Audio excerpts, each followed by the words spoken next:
I want to take just a minute and go through what the neighbor's testimony was in the Trezell and Jacqueline Wests cases. Many of you following the case for the past couple of years know that Trezell and Jacqueline, they're the adoptive parents to Orrin and Orson West, 3 and 4 years old at the time.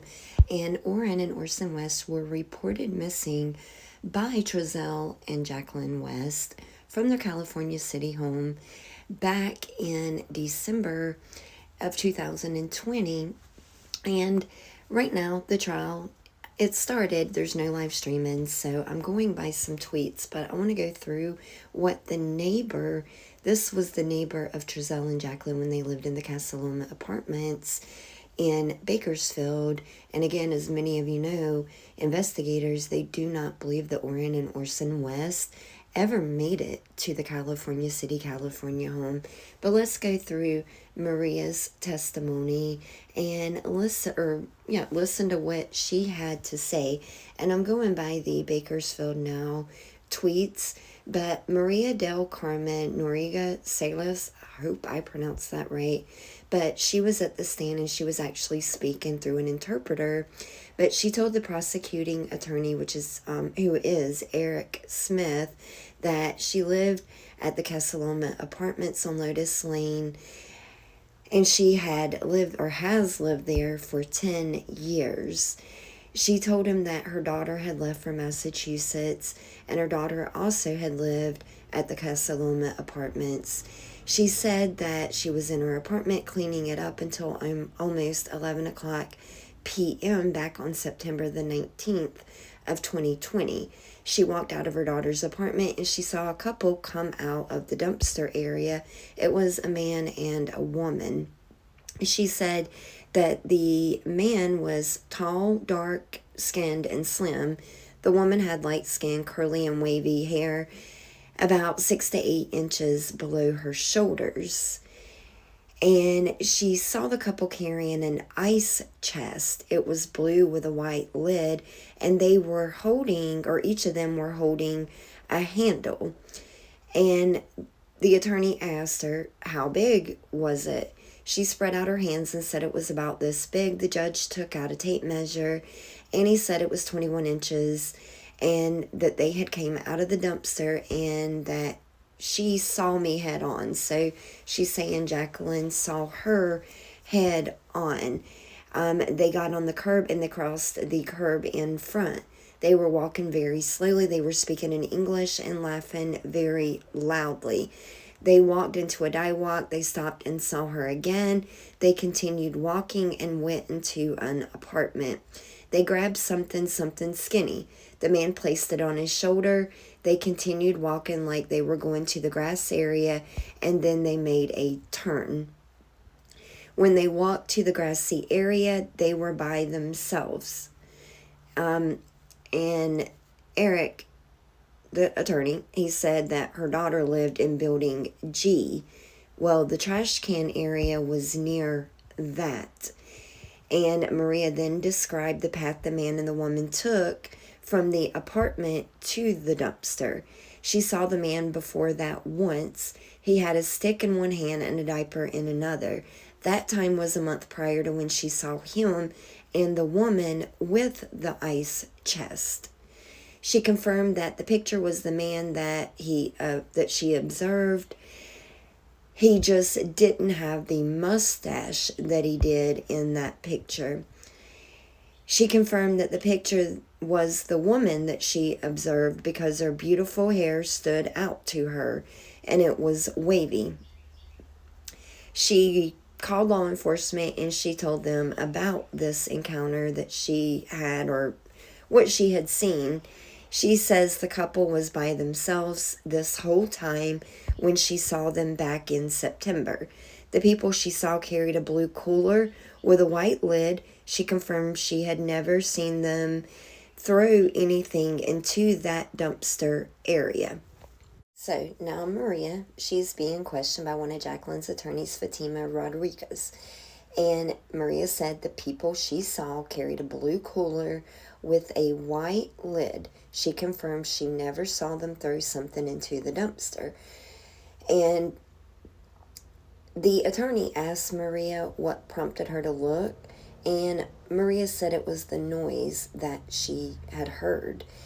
And she did an interview with police officers back on January 7th of 2021, and it was also being translated. And Jacqueline's attorney, Fatima, she asked Maria, do you remember telling law enforcement you never saw her face? On January 7th, 2021, she tells officers her friend Laura Aguirre sent her a link of the West press conference outside of their home in California City. She was going to go out of town, and Laura told her these kids were missing, and Maria said, what kids? Laura asked her to look at the West carefully. And when she saw the press conference, she noticed it was the same man and the woman that she had seen earlier. And Jacqueline's attorney, Fatima, she asked Maria if she remembers telling law enforcement that she did not see the man and the woman's face. Maria said, no, I don't. She says she doesn't remember telling law enforcement that there wasn't enough light and it was hard to see, and she answers, no. Maybe the officers misunderstood me. Maybe they translated it incorrectly. She says the light came on when they went to the dumpster, that she could see them very clearly. And Jacqueline's attorney, Fatima, asked, do you not remember telling officers you could not see their faces and that it was too dark to see, and now 2 years later you were saying that you could see them? Maria said, no, I don't remember that. I remember that day very well. And she confirmed the DMV photos of Trezell and Jacqueline were the people that she had seen that night. And Fatima said at a prior hearing, you said the male looked lighter and the female's face looked fuller. She said, yeah, his face is going to look lighter when it is in the light. Fatima asked her, do you remember telling law enforcement that you saw two black people? Maria responded, he was black, not her. She said, I'll repeat myself. The couple I saw on the news was the couple I saw. I saw them very clearly.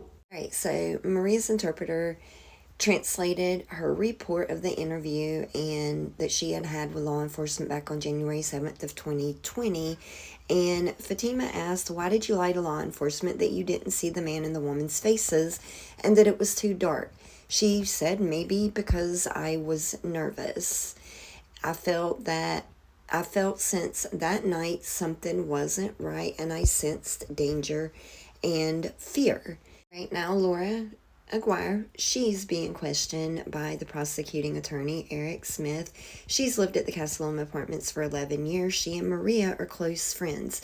In 2021, Maria spoke with her about that incident at the trash can. She said she saw a couple coming back from the trash. Maria started shaking. She said, don't hang up. A little later, she came to her house and she said, I saw a couple and they saw me. The trash can has 2 entryways and it has a door. When they saw her, they went to the other side. She was crying and she heard a really bad noise. She was shaking and crying. And Eric is still still asking questions, and he said that Laura, she lived in the E building. And he showed her a DMV picture of Trezell. She said she recognized him because he lived behind her at the apartments, and she saw him with a stick. She says she did not see him very often. When she did, she would see him walking with a stick and throwing diapers away. Smith showed her a picture of Jacqueline. She does not remember Jacqueline. When she saw the news of the disappearance of Orrin and Orson, she was shocked. Maria called her crying. She told her that this is the couple I saw at the trash. She said they had a van and would park in the vacant parking lot space near Jacqueline's mother's apartment. Sometimes she would see him parking his van. When Maria called her, it was on a Saturday. Maria called her shaking and crying, that Laura tried to calm her down and said that there is always a lot of people at the dumpster. And then Laura, she started being questioned by Tim Hennessy. He asked if the trash was taken out on Mondays and Thursdays. She said at least Mondays. He said if the trash was empty, there would be a loud thud or a loud sound when you put trash in it, right? She said yes.